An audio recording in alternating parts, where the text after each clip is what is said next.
Hello again. I welcome you to Inside Voices with Sangwadzi Spiweka Mapfumo on this amazing platform of ours where we bring ordinary people who are doing extraordinary work in our communities. Our program is very community facing, and I bring members of the community, my guests, to talk about what they are doing in our communities. And today I've got my friend Busi Bango, who is the executive director of Empretec Zimbabwe, an organization which helps or in capacity building for small to medium sized businesses. So they help them with a whole lot of stuff, which Busi is going to talk to us about. Welcome to the program, Busi. Thank you so much, Spiwe, and thank you for having me on your program. Fabulous. So, Empretec Zimbabwe has been there for the past 25 years. It's a long time. And I hear of some of the wonderful things you are doing to people who otherwise have small businesses or want to create small businesses who have no idea how to do it, but they are determined to do that. What is your mandate? What do you do at Empretec? Talk to me about Empretec Zimbabwe and what you do, Okay. and who you are, because I would like to know how did you get on this path. Yeah. First of all, we have been on the ground much longer than 25 years, Spiwe. Empretec Zimbabwe was set up by UNDP in 1992. And the Empretec program itself is an international program. And it had been set up in Latin American countries, and then they decided to bring it to Africa. And Zimbabwe was the third country in Africa to receive the program in 1992, and the first country in the SADC region to receive the Empretec program. The other two were our brothers and sisters in Ghana and Nigeria. Those that started, and then we got it in 1992. So basically, our mandate here, when we set up initially, was to support and capacity build. If you recall, in 1992, our economy was not as bad as what it is now. And it was possible to actually extract some SMEs that should be supported to grow, give them services that they need, and have them with those services grow their businesses. I think some of you would know of some of our success stories. We've got people like Divine Lugula, our star girl in Zimbabwe. She's flying high. She's gone into everything. But she started with a security company with 5 guards in her backyard. Came for the Empretec program, got trained, and from there she never looked back. We also have Nigel Chanakira, who was one of the first young men, black men, to actually set up a bank. And it worked very well for quite a long time. But because of the dichotomy of our economy and the challenges that were seen in the economy, we had a bloodbath of our bankers, especially young bankers, who actually had to close their banks because of one reason or the other. We also have quite a number of young people that have also come along, success stories in different sectors of the economy who have done very well. So our mandate was to work with SMEs at that time, and we did a good job to the extent that seeing what we were doing, the UN commissioned us as Empretec Zimbabwe to assist in setting up other Empretec centers in other countries in Africa. So we went out and we helped to set up Zambia, Tanzania, Namibia, quite a number And if I can tell you, that was at a time now when our economy was taking a dip in the market. But our being able to do that work outside our country is what managed to get us stay afloat, because we were on contract and we are earning fees for that, for the work that we're doing in those countries. Oh, okay. This is very impressive because the examples that you gave of Divine with her company, security company, and she's grown from just like you said 5 people, and now she's into farming, and she's now into all kinds of things. I and also like Nigel, really that's big deal. That's not like small scale. That's pretty big. But I suppose they started small. And what exactly did you impart to them? What kind of education did you give them, or the support system that you gave them, so to speak, the capacity to for them to sustain their businesses? Our flagship product is a behavioral change product, which looks at an individual entrepreneur and asks you to evaluate yourself.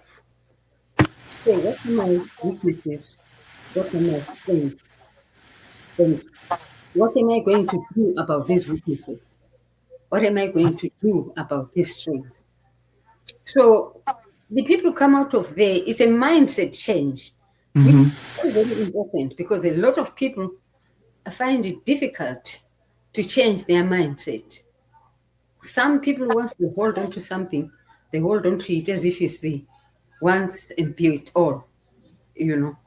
But the flagship product, like I'm saying, which is the entrepreneurship training workshop, asks you as an entrepreneur to be honest with yourself.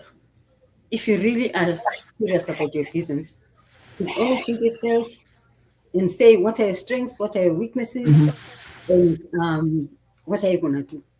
So they leave the workshop with a package of action points to say these are my weaknesses.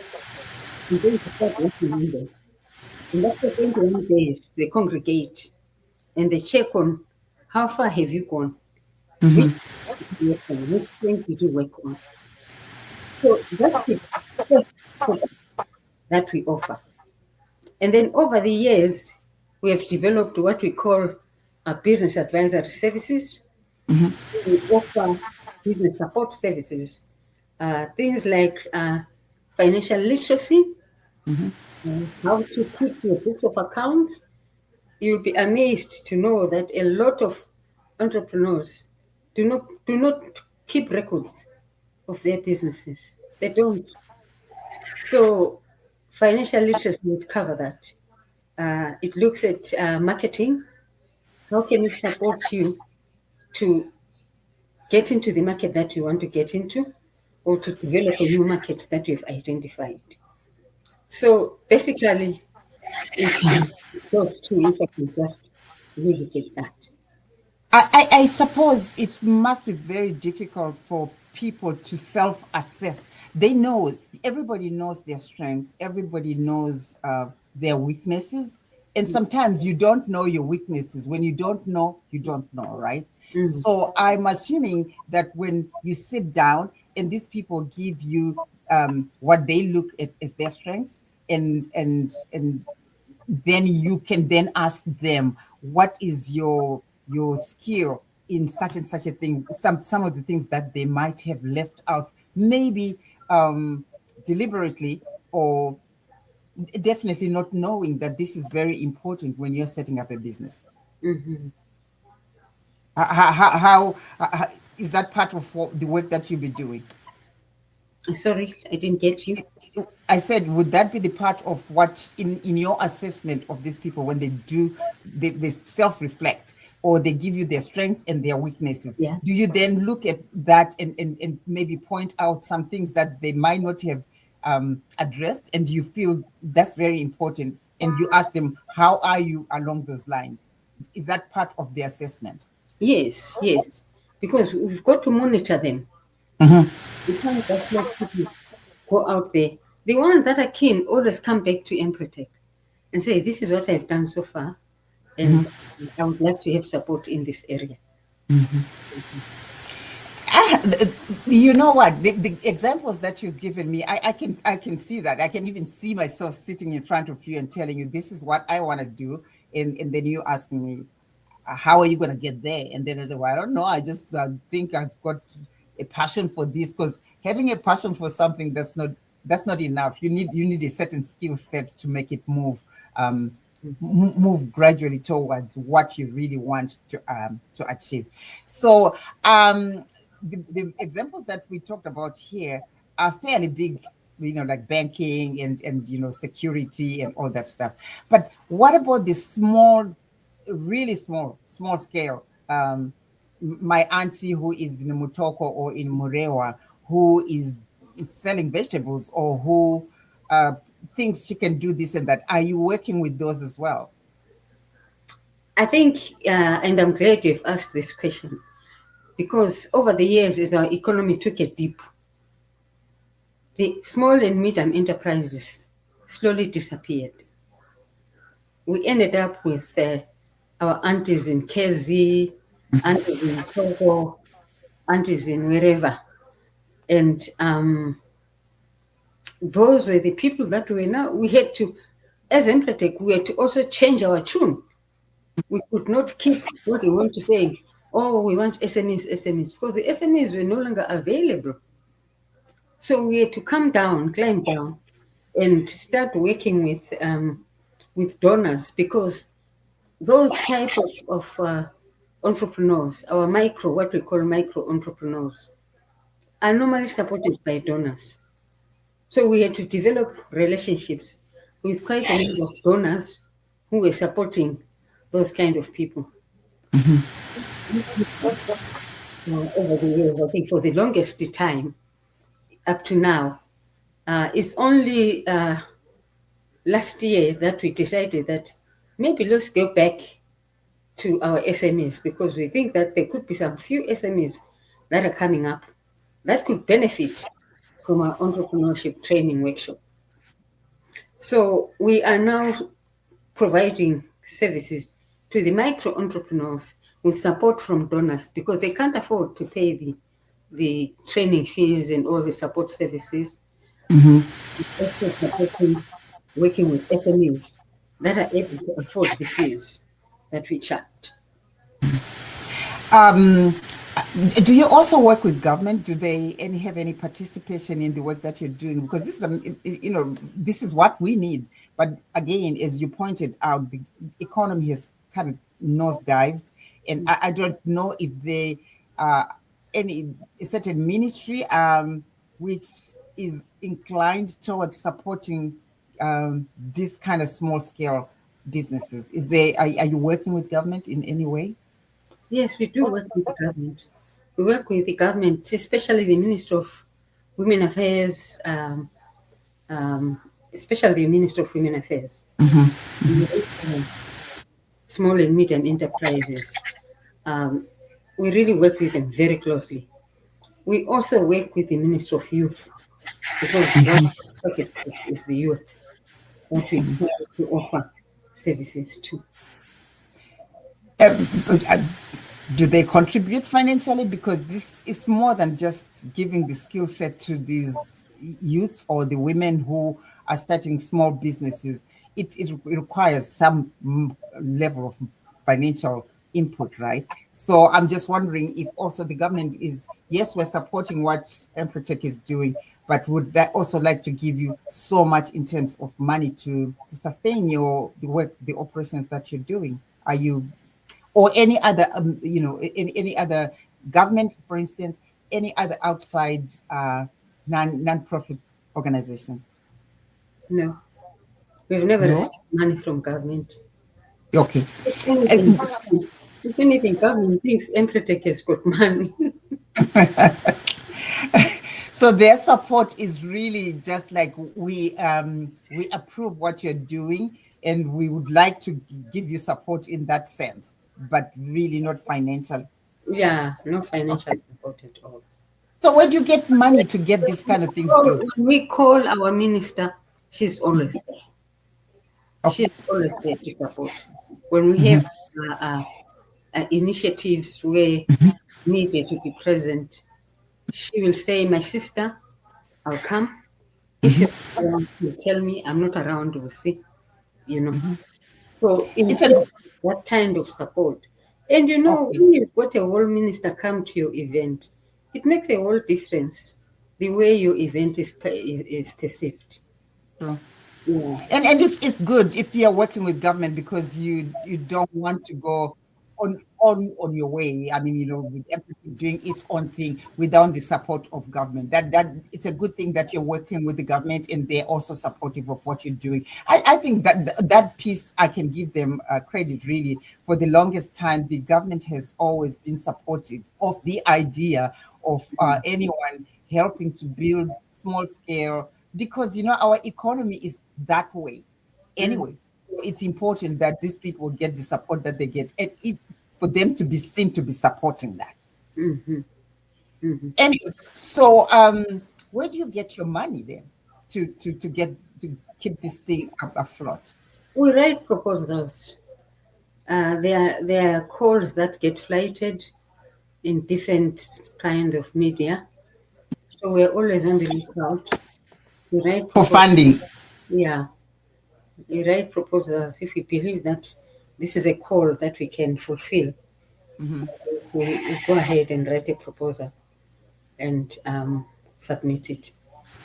Yeah. So are you still working with UNDP? Is UNDP still part of supporting the work that you're doing, as You they did right from the beginning? can't us anymore, but whenever we have events, we also invite them to our events. It's the government and UNDP that actually were the founding Yeah. circles of Empretec Zimbabwe. So we never let them go. I keep wanting to go back to the rural based small scale businesses. Talk a little bit about that because I don't think I'm quite clear how they are they the larger part of the work that you're doing, or they're just a smaller part of the work that you're doing? In the past few years, they had become a larger part of the work that we are doing. But prior to that, they were not so much a large part. The SMEs were there.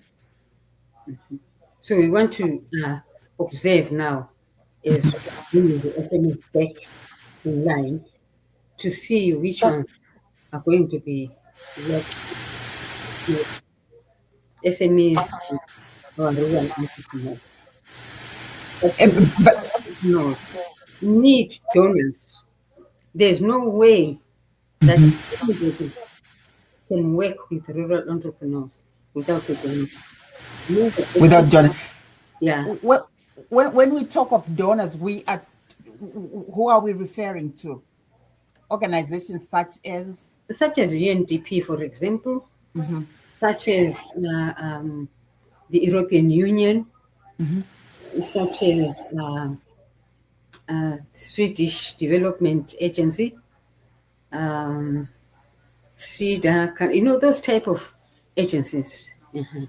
I remember back in maybe in the 80s 90s when I was still working in the media. I knew that those guys were doing a lot of work in particularly rural areas, but I'm not so sure. I haven't heard much about the work that they're doing now, so that's why I was going there because I wasn't I couldn't figure out who these donors would be because I thought most of the donor agencies had left the country. And so I didn't realize that there's still some work which is being done by them, or maybe they've got very small um, participation in helping rural groups, such as the ones we're talking about. Yeah, I mean, there are certain donors that will never leave Zimbabwe. The EU, Yeah. for example, for whatever reasons, They've when always been there, right? they will always be there. Um, because of the mandates that they have. If you look at the health sector, for example, if you look at the issues of gender-based violence, with the Swedish Development Agency, they work on women. Um, so it's really their call, their calling that they say, because they can see the need that is there. There are certain agencies that make a law. Now, we got submitted, I think, three proposals to USAID, and hoping that this year we'll start rolling the projects. But things have happened, beyond our control. Yeah. Mm-hmm. Well, you've been in this position for quite a while, right, Busi? Mm-hmm. Everybody, well, anyone who knows you, they know about Empretec and the work that you're doing, which I really should applaud say, thank you very much for that work because if we didn't have people who are dedicated with a passion for it, this kind of job is not just something you do for money. It's something that you do because Passion. you yes, it has to be a passion because if Yeah. it was for money you would have moved on to other agencies. You've been in this position and your track record is incredible, so you wouldn't be there. And you do it because you love doing that. And on behalf of everybody, I would like to thank you for this kind of work. And that's why I thought, you know what, I would like to have you here to talk about Empretec and the work that you're doing so that people know exactly what you're doing. Yeah. Yeah, but in the Kuraka, it's Well, time to rest, Spiwi. It's time I I took a rest. I've been grooming a young lady in the past few years to take over from me. So, you are fine. I've done my national service. I know what you mean, but Done my national really, service. it's Mm. hard to think of us as passing on the torch to younger people because we were young not too long ago. I mean, including myself, I'm retired now. I do this because it's a passion. It's something that I want to do Yeah. to help in the sense that bringing this vision, bringing these voices to amplify this, the voices for people like yourself who have done so much for our communities. And for those who don't know you, now they know. But for a lot of people, they have always known Bango and the work that you're doing at Empretec. But you see, I'm glad that you are passing on the torch to other younger people. Yeah. To keep going. Work has to keep going. It doesn't matter whether the person who's been doing it for the longest time is time to retire now, to relax and watch from the side and just encourage them. And thank you for so much for doing that. I appreciate that, and I'm sure people who are watching also appreciate the work that you're doing. I don't know if you have anything else to say about Empretec that you'd like people to know. I think what I would like to know, I don't know how your A podcast. yes is spread, but what I've seen is how a lot of our diaspora have lost money by investing in things that don't make sense. Uh, there was a time when everybody was buying trucks. I'm sure you'll remember that. And they had not done any market survey, Spiwe. Nobody had done any market survey. It was just They copy. just Let they me just see on Facebook somebody saying, "Oh, hey, trucks are the ones." It's like Rihuta. Everybody is doing Rihuta, and everybody was talking about Rihuta. Trucks, and everybody's chickens. Everybody's doing chickens, but uh, you know, so a lot of people lost out. A lot of people lost out on these tracking things. And some of these trucks are packed all over the place. So I would love for those diaspora people to go through the Empretec program so that when they decide to come and invest at home, they will understand what it means.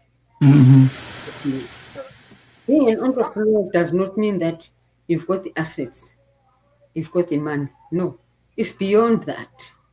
It's having the like I say, the characteristics of social entrepreneurs, you know, your sense and initiative and being able to deal with what Oh, you. we see, but I don't know. Your sound is kind of, maybe Yeah, I'm hearing the sound. yeah, Yeah, it should sound like. yeah. Keep talking. Keep going. Yeah. So, diasporans, please, Zimbabweans, don't waste your money. If you decide that you want to come and invest at home, which is a noble cause, very noble cause, because home is home, please come through Empretec. Just 6 days of your time, your mindset will have changed. We'll give you the tools that when you leave there, you actually are able to say, ha, ndakatambisa mari yangu, you know. So you decide to say, enough of that, let me do this the right way after the training of Empretec. That's a very. There's a young lady I'm trying to reach out to. She comes up on Facebook and gives little 5-minute things on what people need to be aware of, particularly us who are in the diaspora.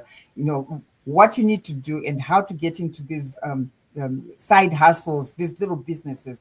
It's not something that you just wake up, like you said. You just wake up and said, I'm doing this. It's a business. I mean, there are certain things that have to be followed, right?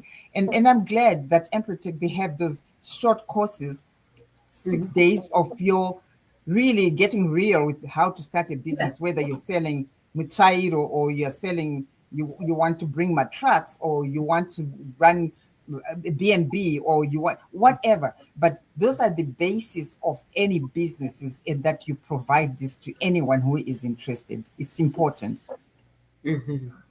Because when people are in the diaspora, in particular people in the diaspora, they have no idea. They send money for somebody to go and find me a stand. I hear in the rural areas you can buy a stand. There are other legal things that are involved there that one needs to know. But if you're running a business, you need to understand those things. And for people in the diaspora, you're hearing what Busi is saying. This business of assuming you think you can go and do jihuta and this and that everybody's talking about. We have to be very, very careful about, because it's money, hard-earned money, that you need to know what you're getting into. Great. On that score, we say thank you so much for coming, talking to us and giving us information on what needs to be done and what Empretec is doing in Zimbabwe and who can benefit and what do you need to do. And you have short courses that you give to people. Do they have to pay any money if they want to attend your short courses? Oh, yes, they have to pay. Okay. Well, if you're getting into business, know that nothing is free. It's an investment. It's an investment in developing your skills to run your business. And it's something that you always keep. It's something that you always keep, just like going to school. You have to. So thank you so much for that. And I hope to invite you again, maybe specifically, maybe to talk about some of those pieces that you teach people in your in the education capacity building for people who are interested in starting businesses. Okay. All right, Busi, thank you so much. And for all those who are following us, please subscribe to Inspired Voices with Sangwadzi, and we'll come up with different kind of guests who will be talking about different topics, and you can follow us on that. My pleasure, Spiwe. Thank you. Okay.